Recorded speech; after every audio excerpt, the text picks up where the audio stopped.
Welcome to Blocked Ports, a network security podcast bringing you the latest in security and networking news on a variety of computing platforms.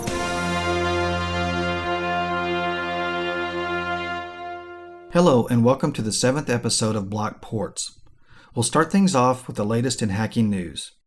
A new email worm has been clogging networks recently. It's being called the Here You Have worm, named after the subject line of the email it sends. Attached to this email is what looks like a PDF file, but is instead a malicious program. Once a user clicks on the link to open the file, it sends itself to everyone on the user's address list and attempts to disable security software. Major corporations like ABC News, NASA, Disney, and Comcast were hit by the malware. Just late last week, a hacker stepped forward to claim responsibility for the worm, saying that it was created as a propaganda stunt or, quote, maybe other things.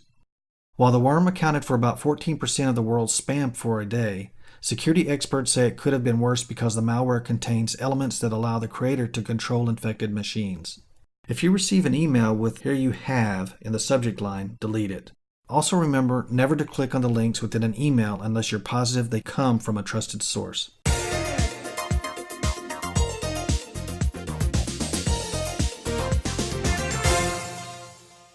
Adobe will release patches the first week of October to fix the zero-day vulnerabilities in Acrobat and Acrobat Reader. Hackers have already been exploiting the critical vulnerability, which could cause crashes and allow hackers to control affected systems. Until the patch release, Adobe recommends using a new tool by Microsoft to block the exploits. The tool is called Enhanced Mitigation Evaluation Toolkit, or EMET 2.0, and was released this summer at a Black Hat conference in Vegas. Check out the show notes at blockports.com for a link. Security experts also recommended using alternative PDF viewer software such as Foxit, Sumantra, or Nitro PDF. And Firefox users can download the NoScript add-on, which will also help block the PDF malware. For links to all of these products, as well as a link to Adobe's security advisory, see the show notes at blockports.com. Microsoft is releasing patches of its own to deal with the multiple security issues in its Office, Windows, and Internet Information Services, or IIS, products. 4 of these vulnerabilities are considered critical. The number of bulletins is down considerably from August, where a record-tying 14 bulletins addressed 34 vulnerabilities. The latest set of patches is not expected to deal with the new bug in Internet Explorer 8 that was discovered last week. This vulnerability could allow hackers to steal data from some social networks. The exploit takes advantage of the way the browser handles CSS style sheets and allows attackers to hijack users' authenticated browsing sessions and steal their personal information. The bug also allows attackers to forward the browser to malicious sites and force users to post messages on social networking sites like Twitter. The attack was first announced in December, and other browser creators like Apple, Google, Mozilla, and Opera have since corrected the issue. Microsoft also released a temporary fix for the DLL file downloading vulnerability that surfaced in August, as well as a new tool that could prevent unsafe DLL loading. According to the company, the temporary automated patch will address network-based attack vectors, and the tool will protect against DLL preloading only. It will not protect against exe files that do not properly load files. For links to download the patch and the tool, or to read Microsoft's security advisory on the issue, please visit the show notes at blockports.com.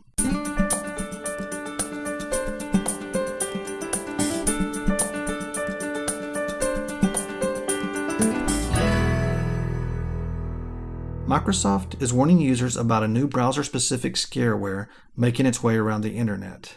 The rogue virus identifies which browser is being used, then displays a malware warning message that looks nearly identical to that browser's warning page. If a user clicks on the warning, they are taken to a very legitimate-looking site offering bogus antivirus software called Win7AV. If installed, the malware will perform a fake scan of the system, then claim that several files are infected with malware.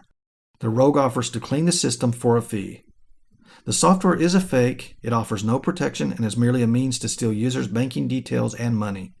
Microsoft offers 9 specific steps to help prevent malware infection, including limited user privileges on the computer and using strong passwords. To read all 9 tips, see the show notes at blockports.com.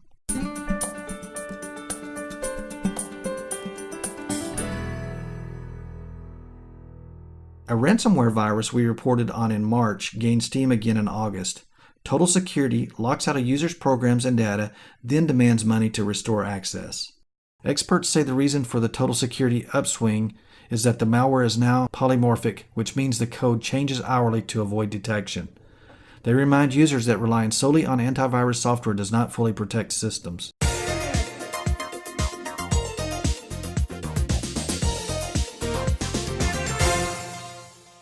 Siemens has confirmed that the Stuxnet worm that ran rampant this summer infected 14 of its plants. Though the plants didn't suffer any malfunction and were not damaged, experts say it's cause for concern because if not removed, the worm could be used to cause significant damage.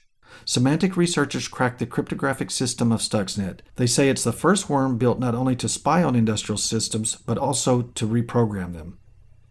When Stuxnet is installed on a PC, it uses Siemens' default passwords to gain access to computers that run programs used to manage large-scale industrial systems. These systems are used on factory floors, in military installations, and in chemical and power plants. Stuxnet uploads the configuration information about the system to a command and control server. Attackers can then pick a target and reprogram the way it works. There aren't any known cases of plant operations actually being infected in this way, but Stuxnet remains cause for concern. If the worm is used to control systems in chemical or power plants, results could be devastating. Right now, however, it's unlikely that Stuxnet could take over any new systems. Shortly after the worm was discovered, Symantec took control of the domain used to send commands to infected machines. The hackers no longer have a way to send new commands to infected systems.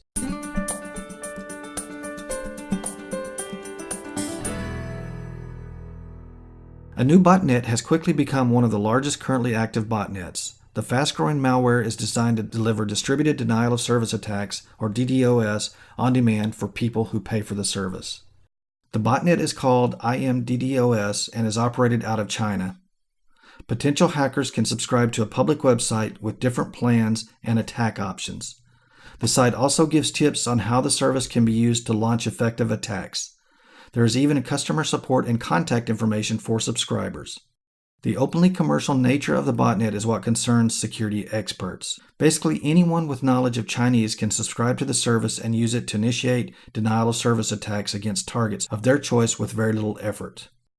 Paid subscribers receive a unique alias and a secure access application to download onto their systems. They can then use the application to log into a secure area of the website where they list hosts and servers they want to attack. They then submit their request. Most machines affected by the attacks are in China, though there are several in the U.S. as well.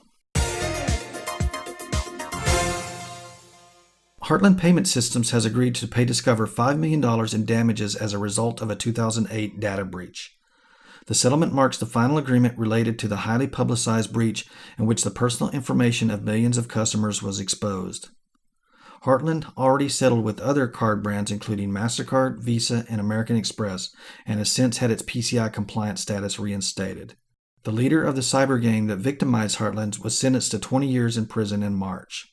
If you have a card that was processed by Heartland between December 2007 and December 2008 and believe you may be part of the settlement suit, see the show notes at blockports.com for more information.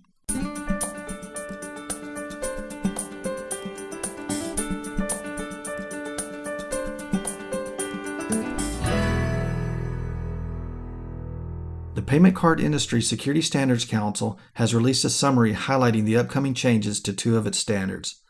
New versions of the PCI Data Security Standard, or PCI DSS, and the Payment Application Data Security Standard, or PA-DSS, are slated for release at the end of October. They will go into effect in January and be on a 3-year revision life cycle. The Council will hold community meetings this week in Orlando to discuss the standards in depth and get feedback from participants. Please see the show notes at blockports.com for more information. Neither standard introduces any significant changes and will mostly give more clarity to the existing requirements. Check out the show notes at blockports.com for a link to the PCI Council's document summarizing the changes. This wraps up this episode of Blocked Ports. Thanks for joining us. Blocked Ports is brought to you by Ron McCarty, a freelance writer and consultant specializing in systems, network, and information security. Ron is the founder and CEO of Your NetGuard, an IT services company located in the Dallas-Fort Worth area.